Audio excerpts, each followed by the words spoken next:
Аса қамқор, ерекше, мейірімді Алланың атымен бастаймыз.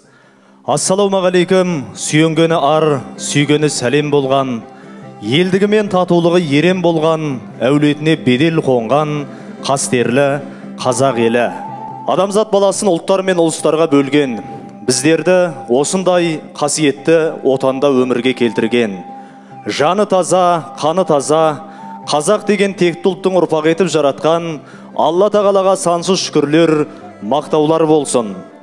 Адамзат баласына бақытты өмірдің жолын көрсеткен, жаратылыстың мырзасы, таңдаулардың таңдаулысы, жаратылыстың мәйегі, саналылардың сұлтаны, көркем мінез, шүкіршілік қаһарманы, сенім мен қадір қасиеттің сардары, ғаламның рахым нұры, Хазіреті пайғамбарымыз Мұхаммедке Алла тағаланың игілігі мен сәлем болсын.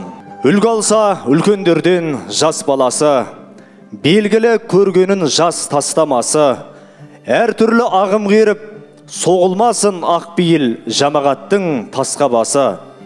Дінім мен дәстүрімді сабақтаған, оң болсын хазіреттердің бастамасы. Қазақстан мұсылмандар діни басқармасының төрағасы, бас мүфти Наурызбай Қажы Тағанұлы Хазіреттің бастамасымен дін мен дәстүр сабақтастығын сақтай отырып, республикамыздың түкпір-түкпірінде жоғары деңгейде тойланып жатқан Мәуліт мерекесі қасиетті Әулиеата өңіріне Тараз қаласына табан тіреді. Олай болса бүгінгі Мәуліт құтты болсын, мереке мүбәрәк болсын жамағат.